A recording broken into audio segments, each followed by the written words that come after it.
할렐루야. 네, 오늘 담임 목사님께서 이제 주중에 이제 전정신경염이란 것이 이제 갑자기 와가지고 이제 며칠 입원해 계시다가 치료를 마치시고 퇴원을 하셨는데 조금 이제 회복이 필요하다고 하십니다. 그래서 담임 목사님의 완전한 회복을 위해서 기도해 주시길 부탁드립니다. 저도 한 10여 년 전에 전정신경염을 한번 이제 알았던 적이 있는데 갑자기 사람이 진짜 이게 바보가 돼요. 아무것도 못해요.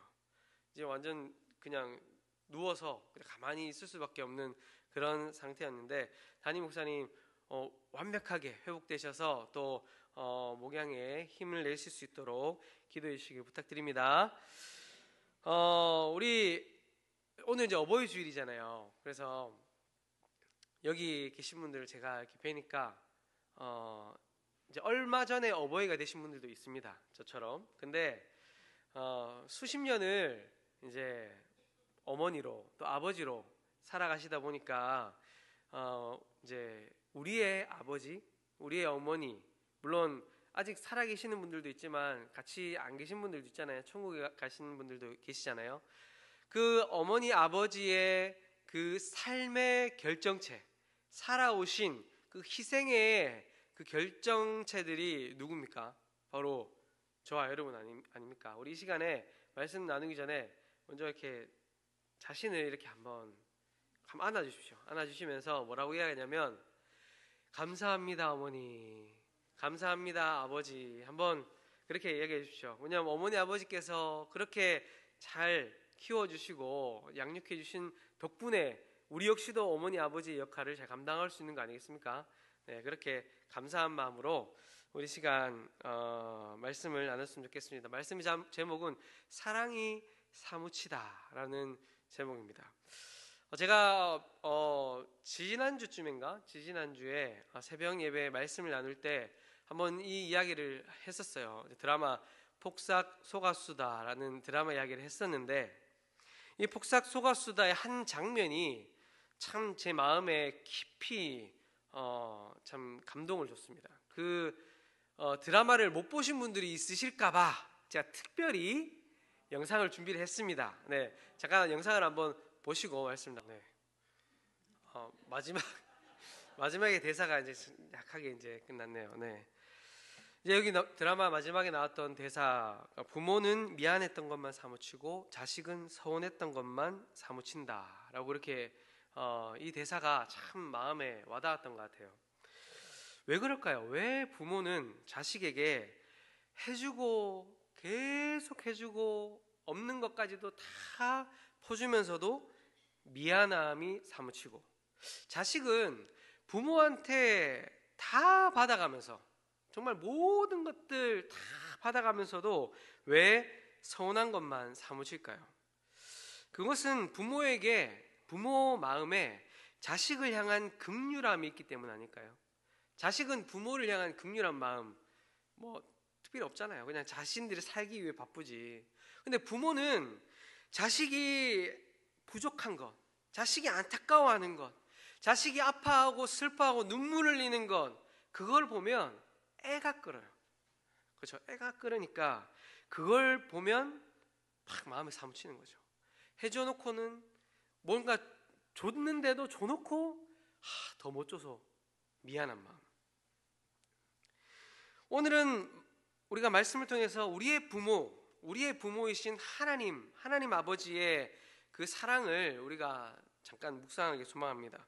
우리의 아버지 하나님은 우리를 향해 긍휼이 많으신 하나님이다 라고 오늘 말씀하고 있어요. 우리 함께 8절 말씀 같이 한번 읽어볼까요? 8절 말씀 읽어보겠습니다. 시작. 여호와는 긍휼이 많으시고 은혜로우시며 노하기를 더디하시고 인자하심이 풍부하시도다. 아멘. 우리가 처음 영상에서 봤듯이 부모가 자식을 향해 사랑의 마음이 사무친 이유가 자식에 대한 긍휼한 마음이 있듯이 우리의 부모이신 하나님 아버지도 우리에게, 자신의 백성들에게 긍휼한 마음으로 가득하다라고 말씀하고 있습니다. 오늘 읽은 이 말씀은 출애굽 당시 그 시내산 앞에서 금송아지 사건을 떠올리게 합니다. 하나님께서 율법과 계명을 친히 기록한 돌판을 모세에게 주기 위해서 모세가 이제 시내산에 올라오기를 말씀하셨죠. 그래서 모세가 시내산에 올라가 있는 동안 백성들이 그 새를 못 참고 이 모세가 어디 갔냐고 아론에게 닥달하지 않습니까? 그때 그 아론이 부어 만든 게 금송아지였죠. 그래서 그 금송아지 앞에서 막 뛰어놀고 날뛰는 그 모습을 보고 하나님이 모세에게 내려가라 라고 그렇게 이야기하지 않습니까? 사실 하나님께서는 그때 모든 이스라엘 백성들을 다 진멸하기 원하셨어요. 다 진멸하고 모세를 통해 다시 새로운 백성들을 일으키기를 원하셨습니다. 하지만 하나님이 그 이스라엘 백성들을 어떻게 하셨습니까? 다시 기회를 주시죠. 다시 기회를 주시고 이스라엘 백성들에게 두 번째 돌판을 주시면서 그 이스라엘 백성들과 언약을 세우실 때 구름 가운데 나타나셔서 여호와 자신의 이름을 이스라엘 백성들에게 알리시면서 하신 말씀이 바로 오늘 이 말씀입니다. 출애굽기 34장 6절에서 이렇게 자신을 나타내십니다. 여호와께서 그의 앞으로 지나시며 선포하시되 여호와라 여호와라 자비롭고 은혜롭고 노하기를 더디하고 인자와 진실이 많은 하나님이라 라고 그렇게 자신을 나타내셨습니다. 그런데 하나님 앞에 그렇게 죄를 행했던 것이 이스라엘 백성만입니까? 아니죠. 이스라엘 백성들 못지않게 하나님 앞에 죄를 범한 것이 우리의 모습이잖아요. 그렇죠? 어쩌기 보면 이스라엘 백성들보다 더 악한 게 우리일 수도 있어요. 성경 여러 곳에서 우리의 죄악된 모습을 고발하지 않습니까? 로마서 3장 10절에서 12절에 이렇게 말씀하고 있습니다.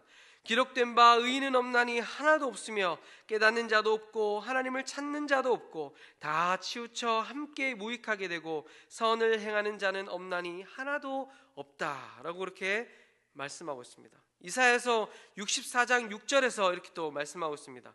무릇 우리는 다 부정한 자 같아서 우리의 의는 다 더러운 옷 같으며 우리는 다 잎사귀 같이 시들므로 우리의 죄악이 바람같이 우리를 몰아가나이다. 우리의 모습이 마치 죄악의 바람에 밀려가는 것 같은 그런 모습이었던 거예요. 에베소서 2장 1절에서 3절 말씀에서 이렇게 말합니다. 그는 허물과 죄로 죽었던 너희를 살리셨도다. 그때 너희는 그 가운데서 행하여 이 세상 풍조를 따르고 공중의 권세 잡은 자를 따랐으니 곧 지금 불순종의 아들들 가운데서 역사하는 영이라. 전에는 우리도 다 그 가운데서 우리의 육체의 욕심을 따라 지내며 육체와 마음에 원하는 것을 하여 다른 이들과 같이 본질상 진노의 자녀이었더니. 시편 51편 5절 말씀도 이렇게 이야기하죠. 내가 죄악 중에서 출생하였으며 어머니가 죄 중에서 나를 잉태하였나이다. 아멘. 이 시인의 고백이 바로 저와 여러분의 고백 아닙니까? 우리가 죄 가운데 태어났잖아요. 우리는 죄를 그냥 우리 몸 깊숙이 묻히고 우리 깊숙이 죄를 우리 가운데 심고 태어난 존재가 바로 저와 여러분 아니겠습니까? 본성부터 죄로 얼룩지고 추악한 죄인이지만 그런 우리를 하나님 아버지께서는 긍휼하심으로 품어주셨어요. 더러운 우리를 온 몸에 죄로 그냥 떡칠한 우리를 하나님께서는 사랑으로 안아주셨다는 거예요. 끝까지 캐묻지 않으시고 끝끝내 화를 품지 않으시는 하나님이시다 라고 말씀합니다. 우리를 죄대로 다루지 않으시고 우리를 잘못대로 갚지 않으시는 하나님이시다 라고 오늘 말씀에서 이야기합니다. 그 하나님의 사랑이 얼마나 큰지 우리를 향하신 그 사랑과 인자하심이 하늘이 높음같이 크다라고 말씀합니다. 성도 여러분, 여러분들 하늘 끝을 보셨습니까? 하늘의 저 끝에 혹시 인공위성이 이렇게 날아가는 거 보셨습니까? 혹시 보이시면 오늘 병원 가보세요. 내일 한번 병원 가보셔야 됩니다. 네. 우리는 하늘 끝을 볼 수 없죠. 하늘이 얼마나 높습니까? 하늘 위에 더 높은 하늘이 있고, 그 하늘 위에 더 높은 하늘이 있고, 그 위에 우주가 있죠. 우리의 시선이 닿을 수 없는 그 높이처럼 하나님의 그 사랑은 우리의 이해를 넘어서는 그 큰 은혜로 우리를 긍휼하심으로 품어주셨다라고 말씀하고 있습니다. 이것이 바로 우리를 사무치게 사랑하시는 하나님의 사랑의 마음이에요. 그리고 또 오늘 말씀에서 이야기합니다. 오늘 말씀에서 뭐라고 이야기합니까? 12절에 보면 동이 서에서 먼 것 같이 우리의 죄가를 우리에게서 멀리 옮기셨다라고 말씀합니다. 동서가 서로 얼마나 멀고, 이게 동과 서라고 이야기했지만 사실 끝에서 끝이잖아요. 그렇죠? 끝에서 끝. 이 끝에서 끝이 서로 닿을 수 없는 그 거리인데, 하나님이 우리를 너무 사랑하셔서 우리의 죄를 우리에게서 들어서 우리의 죄를 우리에게서 빼뜨려서 땅 끝으로 던지셨다라고 그렇게 말씀하고 있어요. 해가 뜨는 곳에서 해가 지는 곳까지 그 거리, 그 끝없는 거리만큼 우리의 죄를 멀리 옮기셨다라고 말씀합니다. 왜 그렇게 옮기셨겠습니까? 우리를 사랑하시기 때문이죠. 우리를 향한 사랑이 하늘보다 더 높으시기 때문에 그 크신 사랑으로 우리가 죄를 가지고 살아가는 것을 볼 수 없는 거예요. 그래서 우리의 죄를 땅 끝으로 던지셨다라고 말씀하고 있는 것입니다. 사랑하는 성도 여러분, 우리는 얼마나 자주 우리의 연약함, 우리의 실패, 우리의 죄에 사로잡혀 있습니까? 우리는 얼마나 우리의 죄 가운데 사로잡혀서, 우리 연약함 가운데 사로잡혀 살아갑니까? 그러나 하나님은 그런 우리를 바라보실 때 마치 부모가 자녀를 바라보는 그 마음보다 더 깊은 긍휼로 바라보신다라고 말씀하죠. 13절 말씀 우리 같이 한번 읽어볼까요? 13절 말씀 같이 한번 읽어보겠습니다. 시작. 자식을 긍휼히 여김같이 여호와께서는 자기를 경외하는 자를 긍휼히 여기시나니 라고 말씀합니다.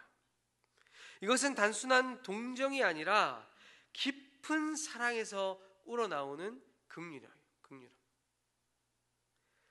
우리가 넘어질 때마다, 실패할 때마다 하나님 아버지의 마음은 우리를 향해 더욱 아파하시고 더욱 안타까워하시고 더욱 사무치게 사랑하신다라는 것이죠. 이것이 바로 우리가 이해하기 어려운 하나님 아버지의 마음 아니겠습니까?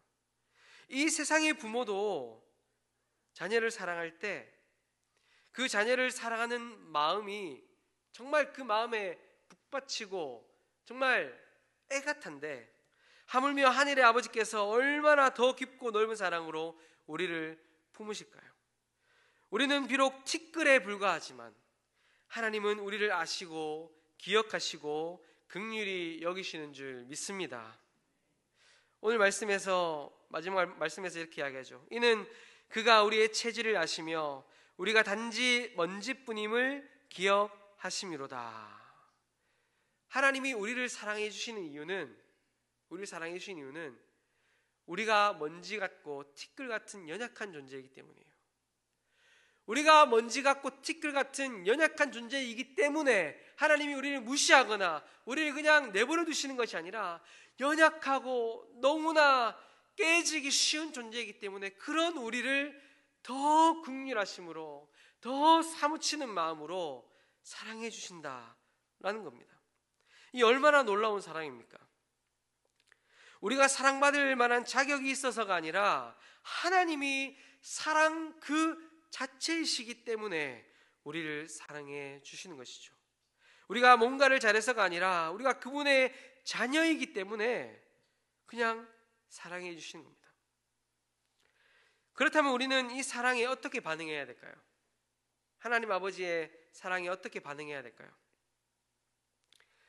저와 여러분들이 부모님의 사랑을, 부모님께 받은 사랑을 그대로 다 갚으실 수 있습니까?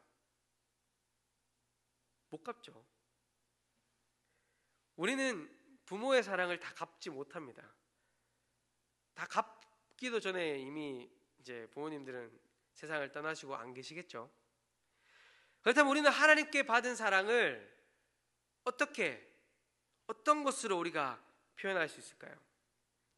그것은 사랑을 나누면서 우리는 하나님께 대한 사랑을 표현할 수 있어요. 우리가 부모님께 받은 그 사랑을 우리가 언제 깨달을 수 있습니까? 부모님의 사랑을 언제 깨닫게 돼요? 내가 부모가 됐을 때죠.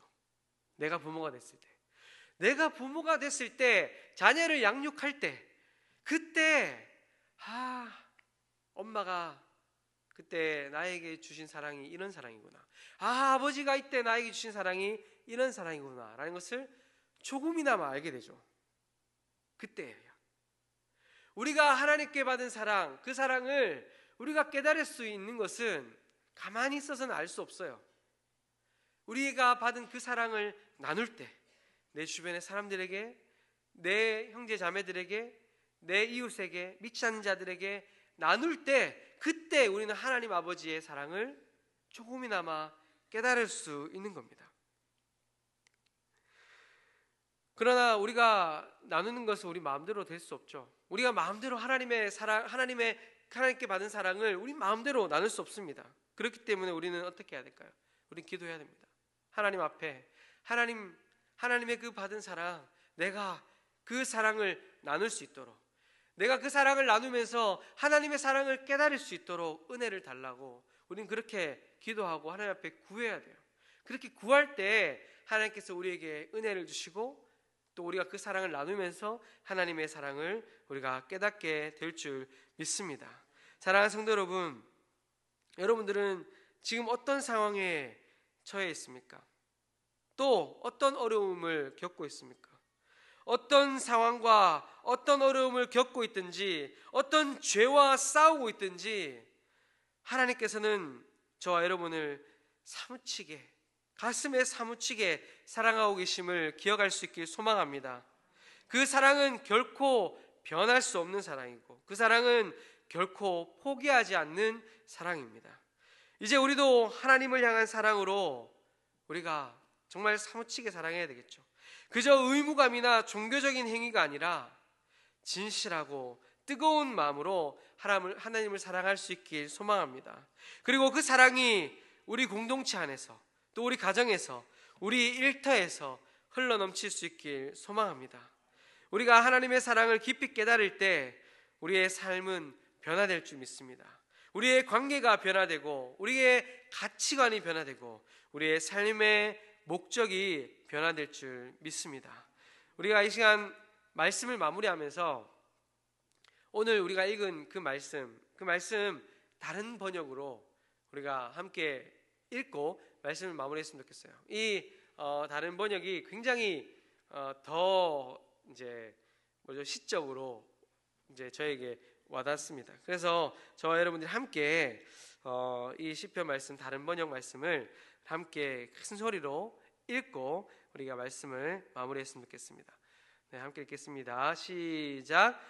주님은 자비롭고 너그러우시며 분노에는 더디시나 자애는 넘치시네. 끝까지 캐묻지 않으시고 끝끝내 화를 품지 않으시네. 우리를 죄대로 다루지 않으시고 우리의 잘못대로 갚지 않으시네. 하늘이 땅 위에 드높은 것처럼 당신을 경외하는 이에게 자애가 넘치시네.